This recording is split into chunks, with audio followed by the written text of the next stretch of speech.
साल होने वाले लोकसभा चुनावों के पहले एक सवाल सियासी गलियारों में तेजी से घूम रहा है कि क्या इस बार विपक्ष कोई ऐसा मजबूत मोर्चा बना सकता है जो बीजेपी को मात दे सके। अभी कई विपक्षी दल अलग अलग मिल रहे हैं, कहीं राज्यों में गठबंधन बन रहे हैं तो कहीं बिना गठबंधन के दोस्ती के तराने गाए जा रहे हैं, लेकिन जमीन पर अभी विपक्षी एकता की कोई सूरत बनी ही नहीं है। फिर भी बीजेपी परेशान दिख रही है। बीजेपी के मीडिया मित्रों के जरिए ऐसा नैरेटिव सेट किया जा रहा है कि मानो विपक्षी दल कितनी भी कोशिश कर लें लेकिन उनके बीच एकता हो ही नहीं सकती और कोई भी बीजेपी को हरा नहीं सकता। और ये जो माहौल बीजेपी के पक्ष में अभी से बनाया जा रहा है उससे तो यही समझ में आ रहा है कि इस बार विपक्ष की मजबूती से ही बीजेपी को सबसे ज्यादा डर लग रहा है। आप सोच रहे होंगे कि कहां मजबूती, कहां विपक्षी एकता की बात, यहां तो कुछ है ही नहीं, सब कुछ बिखरा पड़ा है। बिल्कुल ऐसा नहीं है। एक्चुअली जो डर है बीजेपी को वो अपने, और खासकर इसलिए भी क्योंकि बीजेपी अपने डर पर काबू पाने का सबसे अच्छा तरीका ये करती है कि जिससे मुकाबला हो उसे परेशान कर दो। और इसी कड़ी में हम देख रहे हैं कि विपक्षी दलों के कई लोगों पर जिस तरह से ईडी और सीबीआई की जांच शुरू हो गई है उसे देखकर कहा जा सकता है कि बीजेपी विपक्षी मजबूती से डर रही है या डर गई है कह सकते हैं। दिल्ली में आम आदमी पार्टी को देख लीजिए, छत्तीसगढ़ में कांग्रेस को देखिए, तेलंगाना में बीआरएस को देखिए, भारत राष्ट्र समिति, और उसके अलावा बिहार में राष्ट्रीय जनता दल के नेताओं पर जांच की एजेंसियां, जो जांच एजेंसियां हैं, उनकी कार्रवाई चल रही है। कमाल की बात यह है कि जिस कर्नाटक में बीजेपी विधायक का बेटा लाखों की घूस लेते हुए पकड़ाया, वहां ऐसी कोई जांच शुरू नहीं हुई, जबकि कर्नाटक में जल्द ही विधानसभा चुनाव होने हैं। खैर, कुल मिलाकर विपक्ष के नेताओं पर जांच की तलवार लटकाई गई है। इससे भ्रष्टाचार कितना मिटेगा ये तो पता नहीं, लेकिन इन विपक्षी नेताओं पर दबाव जरूर बनेगा कि वे बीजेपी के खिलाफ न जाएं। आप देख ही रहे हैं कि बिहार में लालू प्रसाद यादव, उनकी पत्नी राबड़ी देवी, लालू यादव की बेटियों और कई करीबियों पर सीबीआई और ईडी की जांच चल रही है। आज सुबह से ये चर्चा थी बिहार से। लालू प्रसाद यादव चारा घोटाले में जेल तक जा चुके हैं, लेकिन फिर भी बीजेपी के आगे झुकने के लिए वो तैयार नहीं हुए। तेलंगाना में के चंद्रशेखर राव भी बीजेपी को लगातार चुनौती दे रहे हैं और अब उनकी बेटी के कविता को ईडी ने कल 11 तारीख को पूछताछ के लिए बुलाया है। पहले 9 तारीख को बुलाया था, लेकिन के कविता ने कहा कि 10 तारीख को मेरा ये कार्यक्रम है, वो भी जंतर मंतर पे है, हम लोग धरना प्रदर्शन कर रहे हैं, उसके लिए मुझे आप 1 दिन 2 दिन का समय दे दीजिए। तो उनको 11 तारीख को बुलाया गया है। लेकिन इससे पहले आज के कविता ने महिला आरक्षण बिल को लेकर 1 दिन की भूख हड़ताल जंतर मंतर पर की और उनके साथ 16 दलों के प्रतिनिधि थे, यानी किसी न किसी बहाने विपक्षी एकजुट हो रहे हैं। उधर महाराष्ट्र में शिवसेना से अलग होकर महाराष्ट्र नवनिर्माण सेना यानी मनसे बनाने वाले राज ठाकरे को बीजेपी अपने साथ लाने की खूब कोशिश कर रही है, लेकिन राज ठाकरे ने साफ साफ बीजेपी को नसीहत दे दी है कि किसी की भी सत्ता परमानेंट नहीं है। ये साफ कहना है राज ठाकरे का कि बीजेपी वालों, आप समझ लीजिए कि किसी की भी सत्ता परमानेंट नहीं है और बीजेपी की सत्ता भी हमेशा नहीं रहेगी। ज्वार के बाद भाटा आता है, हाई और टाइड आपने सुना होगा। और खासकर अगर मुंबई महाराष्ट्र की हम बात करें तो वहां तो ज्वार भाटा का खेल बहुत होता है। खैर, हम देख ही रहे हैं कि बीजेपी के कई सहयोगी पहले ही उससे अलग हो चुके हैं, जबकि कांग्रेस के साथ आने वाले दलों की गिनती बढ़ती जा रही है। आप भी सोचेंगे ये क्या कह रहा है। बिल्कुल सही कह रहा हूं। और ये स्थिति जो है बहुत कुछ 2004 वाली दिख रही है, जब विपक्षी पहले साथ में नहीं थे। 2004 का चुनाव आप याद कीजिए, अटल बिहारी वाजपेयी के नेतृत्व में और इंडिया शाइनिंग के नारे के साथ चुनाव लड़ा जा रहा था। विपक्षी एकता की वहां कोई बात नहीं थी, लेकिन चुनाव के बाद कांग्रेस की सीटें आई 135 और वहां एक नया गठबंधन तैयार होता है जिसे यूपीए कहा गया। और इतना ही नहीं बल्कि कांग्रेस के नेतृत्व को लोगों ने स्वीकार भी किया। सरकार बनाने में तमाम विपक्षी दलों ने कांग्रेस का साथ देकर कांग्रेस की मदद की, सरकार बनाई और बीजेपी की सरकार गई।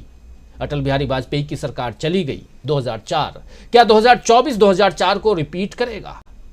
खैर, राहुल गांधी ने भी उधर भारत जोड़ो यात्रा के दौरान, आप याद कीजिए, ये जो तस्वीर आप देख रहे हैं श्रीनगर की तस्वीर है और भारत जोड़ो यात्रा का समापन था। लेकिन इससे पहले एक प्रेस कॉन्फ्रेंस को राहुल गांधी ने संबोधित किया था और वहां उस अंतिम पड़ाव में जब प्रेस कॉन्फ्रेंस में विपक्ष के एक होने पर सवाल पूछे गए तो विपक्षी एकता के संकेत उन्होंने वहां भी दिए थे। राहुल से ये पूछे जाने पर कि क्या देश में विपक्षी एकता जो विपक्षी एकता है वो संकट में है या संभव होने जा रहा है, तो राहुल ने जवाब दिया था कि विपक्षी एकता बातचीत और विजन के बाद आती है। ये कहना कि विपक्ष बटा हुआ है सही नहीं है। ये सच है कि विपक्ष में मतभेद हैं, लेकिन विपक्ष एकजुट होकर लड़ेगा, साथ खड़ा रहेगा, क्योंकि ये एक वैचारिक लड़ाई है। एक तरफ बीजेपी आरएसएस हैं और दूसरी तरफ गैर आरएसएस गैर बीजेपी ताकतें हैं। और लगभग यही सवाल दोस्तों, ये जो कह रहा था, अभी सुना रहा था, राहुल की जुबानी सुना रहा हूं, लेकिन लगभग यही सवाल लंदन में आईजे इंडियन जर्नलिस्ट एसोसिएशन के बैनर तले राहुल गांधी से भी पूछा गया, जिस पर कि क्या विपक्षी एकता की कोई गुंजाइश दिख रही है आने वाले चुनाव में। तो इस पर राहुल गांधी ने साफ साफ कहा था कि बीजेपी और आरएसएस के खिलाफ गैर बीजेपी गैर आरएसएस के जो दल हैं वो एकजुट हो रहे हैं। आइए जरा सुन लेते हैं क्या कुछ कह रहे हैं। ये जो आप पिक्चर देख रहे हैं क्या कुछ कह रहे हैं, बहुत लोग सुन चुके होंगे, लेकिन आज विपक्षी एकता की हम बात कर रहे हैं। वहां कांग्रेस कहां खड़ी है, बाकी दल कहां खड़े हैं, और जो नैरेटिव सेट किया जा रहा है कि नहीं ऐसा कुछ भी नहीं हो रहा है, विपक्षी लोग जो हैं वो बिल्कुल बिखरे हुए हैं और कुछ नहीं होने जा रहा है, क्या कुछ होगा, उस पर आज हम पूरे 1.5 घंटा चर्चा करने वाले हैं। आप भी ध्यान से सुनिए, लेकिन पहले सुनिए क्या कुछ कह रहे हैं राहुल गांधी विपक्षी एकता को लेकर के लंदन में। But it seems that the political ascendancy of the BJP, or rather the position that they have reached as a single largest party, that doesn't seem to be a factor in uniting the opposition parties. There are regional differences. There are leaders of all hues and cries. They don't necessarily sit together. And Congress being the leading opposition party, what role do you see for yourself? And of course, I'm talking about the 2024 election, which is on the anvil. How does it all play out? Because the opposition parties are still what they are doing. I mean, we have Bengal, Maharashtra. I think there's a lot of coordination that goes on with the opposition parties. I think there are conversations going on between the opposition parties. I'm aware of many of them. And I think the basic idea that the RSS and the BJP needs to be fought and needs to be defeated is deeply entrenched in the minds of the opposition. There's no question of that. There are tactical issues that require discussion. Some states they're very simple, other states they're slightly more complicated, but the opposition is very much capable of having this discussion and resolving it. We are also, it's important to understand, and particularly for the foreigners here, that the opposition in India is no longer fighting a political party. Right? This is something that you say BJP, well, that's not who we are fighting. Right? We are fighting the institutional structure of India now. Right? We are fighting the BJP and the RSS, which has captured almost all India's institutions. Right? So the idea of a level playing field doesn't exist. Right? In the United Kingdom, two parties fight each other, and the institutions are neutral. That's gone in India. Right? Institutions are not neutral. We are fighting the institutions and the RSS and the BJP. And every opposition person understands this very clearly. And most Indian people also get it. तो सुन रहे थे आप, राहुल गांधी अपनी बात रख रहे हैं विपक्षी एकता को लेकर के, और बहुत सारी बातें चल रही हैं, बता रहे हैं राहुल गांधी, और उनसे अवेयर भी हैं। राहुल गांधी खुद भी ये बात लंदन में कह रहे थे।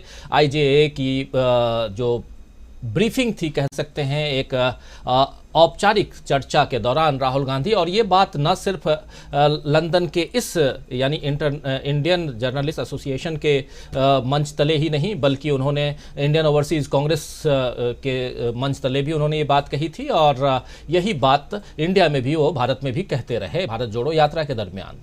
लेकिन क्या गैर आरएसएस और गैर बीजेपी ताकतें अब मिलकर अपनी ताकत बढ़ा रही हैं? एक बड़ा सवाल है, और इससे अगर बढ़ा रही हैं तो इससे संकेत मिल रहे हैं कि आने वाले समय में सियासत में कोई बड़ा उलटफेर देखने को मिल सकता है। वैसे भी अभी कर्नाटक में चुनाव से पहले जिस तरह बीजेपी के नेता उसका साथ छोड़ रहे हैं, वो बीजेपी की ताकत खत्म होने की ओर इशारा कर रहा है। कर्नाटक में आज ही 4 बार के एमएलसी पुतन्ना ने, जी हां, एमएलसी 4 बार के हैं पुतन्ना, उन्होंने बीजेपी छोड़ दी है और कांग्रेस में वो शामिल हो गए हैं। कर्नाटक के 2 मंत्रियों ने भी बीजेपी की गतिविधियों से खुद को दूर कर लिया है। इससे पहले आप याद कीजिए, येदियुरप्पा, उन्होंने चुनाव न लड़ने की घोषणा कर दी है। तो ये सब ऐसे समय में हो रहा है जब 12 मार्च को यानी परसों प्रधानमंत्री नरेंद्र मोदी कर्नाटक की यात्रा करने वाले हैं। इस घटनाक्रम ने बीजेपी के संकट को बढ़ा दिया है और ऐसे कई सारे घटनाक्रम हो रहे हैं। 2 दिन पहले आपने तमिलनाडु में भी ऐसा ही देखा था। AIADMK जो बीजेपी की सहयोगी पार्टी है, या कहें बीजेपी उसकी सहयोगी पार्टी है या उसका सहयोगी दल है, वो उसके 13 लोगों ने बीजेपी को छोड़कर AIADMK का हाथ थाम लिया था। तो ये सब चल रहा है। ऐसा नहीं है कि सब कांग्रेस छोड़ करके या दूसरे दलों को छोड़ करके बीजेपी में जा रहे हैं। यहाँ बहुत कुछ चेंज होता हुआ दिखाई दे रहा है। तो आइए दोस्तों, आज न्यूज पॉइंट में चर्चा करेंगे कि क्या विपक्षी एकता का मंच सज चुका है और क्या फिर से कांग्रेस के नेतृत्व में संघ और बीजेपी को विरोध करने वाले दल एक साथ आएंगे। ये एक बड़ा सवाल है, लेकिन उसके अलावा एक और भी बहुत बड़ा सवाल ये है जिस पर चर्चा आगे हम करेंगे, ये कि विपक्षी एकता में क्या नया ट्विस्ट